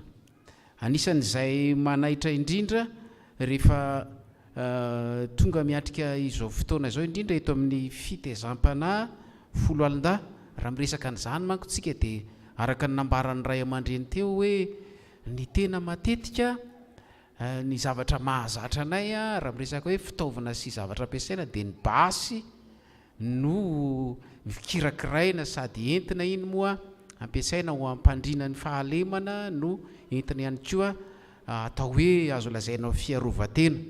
Tianay nefa ny milaza fa ny soratra masina ihany koa dia manambara toromarika fa tena zava-dehibe araka ny efa nitoriana teo ny anjara toerany tenin'Andriamanitra eo amin'ny fiainantsika indrindraindrindra ny ara-panahy. Voambara ao amin'ny epistily ho an'ny Efesianina toko 4 raha mamaky ny Efesianina toko 4 manomboka eo amin'ny 4:12 sika dia anisan'ny tena fitaovam-piadiana entitsika miatrika ny fiainana ihany koa ny tenin'Andriamanitra. Hoariny Paoly apôstôly amin'ny fitaovam-piadiana fampiasany miaramila ny tenin'Andriamanitra ao anatin'izany ny fiarovan-doha, ny fiarovan-tratra indrindraindrindra, ary ny tenin'Andriamanitra dia fanevany sekoly alady raha teo zany no sabatry ny fanahy. Iverinay ry havana fa amin'ny maha olona ny olona dia tsy ny vatana ihany no mila karakaraina fa olona feno dia eo indrindraindrindra koa ny ara-panahy, ny ara-tsaina ary ny ara-batana. Ka ny fahitana ny fanaovanareo zava-dehibe ny asan'ny sekoly alahady toy izao, indrindraindrindra ny fanohananareo ray aman-dreny ny fiangonana manontolo ny asan'ny sekoly alahady, dia atsapanay fa tsy nataonareo ambany zavatra akory ireo fitaovam-piadiana ara-panahy dia ny tenin'Andriamanitra izany. Koa eto izahay dia mirary indrindra mba hitera bokatsoa ho tena fiainana tokoa ho an'ny zanantsika ary ho an'ny hoavin'ny fiangonana ny tenin'Andriamanitra, dia hampiarina eo amin'ny fiarahamonina izany ary indrindra ny amin'ny toeram-piasana ary amin'ny firenena manontolo mba hananantsika taranaka vanona dia aoka ataontsika ho zava-dehibe ny tenin'Andriamanitra. Mirary soa ho an'ny sampana sekoly alahady eto amin'ny fitezam-panahy protestanta ho an'ny folo alin-dahy, ho an'Andriamanitra irery ny voninahitra.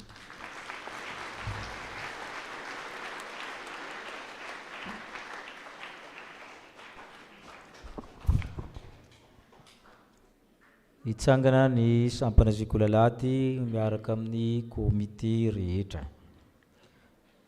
Ivavaka isika misaotra anao zay tompoana amin'izao faha-80 taona izao, mankalaza ny ivon'izany izay. Misaotra ny amin'ny firaritso hataka ary fikasana izay nivetsivetsony rehetra n'ilay fitenenana. Tanteraka aminay tokoa izany. Tahiry ireo mpianatra hatramin'ny kely indrindra ka hatramin'ny lehibe indrindra mba tsy ho zava-poana nandalovana eo amin'ny sekoly alahady, satria sampana tsy maintsy atao zany, izay no mampiavaka azy amin'ireo sampana hafa. Tahiry ireo mpampianatra ahery amin'ny teny sy amin'ny asa azoty ofana koa. Tahiry ny komity ny birao anohana trano izy ireo, ary ny ray aman-dreny sady anohana nandefa ny zanany amin'izany sekoly alahady izany. Apetraka ambany fahasoavanao ny fankalazana amin'ny makivaky nyity taona ity. Tahiry koa ny sampana rehetra amin'ny fiaraha-miasa maro samihafa, tahiry ny fiangonana. Apetraka ampelantananao ny asa ny fiangonana, ary tahiry ny tontolo andro hatrehana rehefa avy eo. Ka fantatray fa tianay ianao ary omeo anay mandrakariva ny teninao mba ho sabatry ny fanahy, fa mandra-piala ny fofonainay dia mianatra trano izay ary mianatra amin'ny teninao, satria saro-patarina koa izany teny izany, nefa aina ho an'izay mahazo azy fahasalamana ho an'ny nofo rehetra, fanilon'ny tongotra sy fanazavana ny lalana. Misaotra tompony amin'ny teninao, amin'ny anaran'i Jesosy Kristy irery aminy. Amen. Hira ny hira faneva isika eo am-pitsanganana aminy, miaraka amin'ny fiangonana rehetra izay mahay zany mihira, satria fa nalefa amin'ny tambajotran samihafa izy ireny mba hianarantsika hitsangana ny fiangonana manontolo.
Teka mafy be ho an'Andriamanitra isika dia mahazo toerana ianareo. Iroso amin'ny toy ny fotoana isika amin'ny fanoratena amin'ny alalan'ny rakitra, eo ireny toko-pihira afaka mihira anatin'izany, eo koa ny hira izay nangatahan'ireo havatsika.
araka ny voalaza teo misy ny traneva misy ny sary rehefa tapitra ny fotoana zany dia zay ty aloha zany a hitarika ireto vahiny saina reto hijerany zany tantara izany zay vao manaraka isika rehetra zany a fa tsy miara mivoaka daholo fa mipetraka vetivety isika aoriany famaranana ny fotoana horaintsika ny hira mialoha sy aoriany tsodrano.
Tanteran'Andriamanitra aminareo izao tsodrano zao.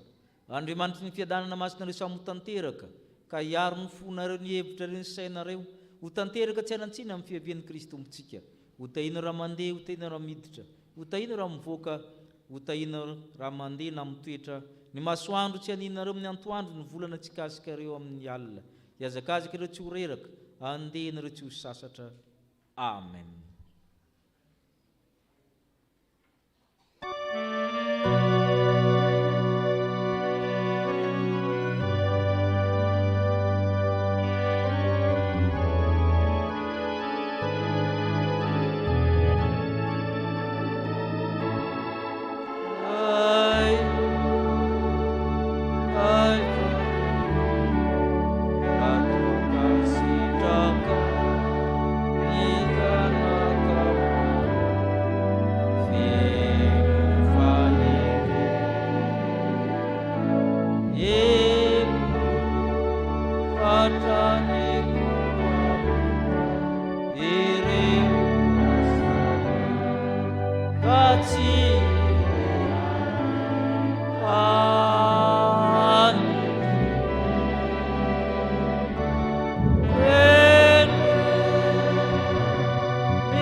Petraka hivavaka mangina isika Tompo. Tsy mba miala amin'ny fitsipika ao fa ianao no mampianatra. Ho an'Andriamanitra ireny ny voninahitra amin'ny anaran'ny Ray sy ny Zanaka amin'ny Mpanamatra. Aritra hipetraka vetivety isika dia manasa ny vahiny saina sy ray aman-dren'ny mpiangonana hiaraka hijery ny sary dia avy eo isika rehetra no mijery.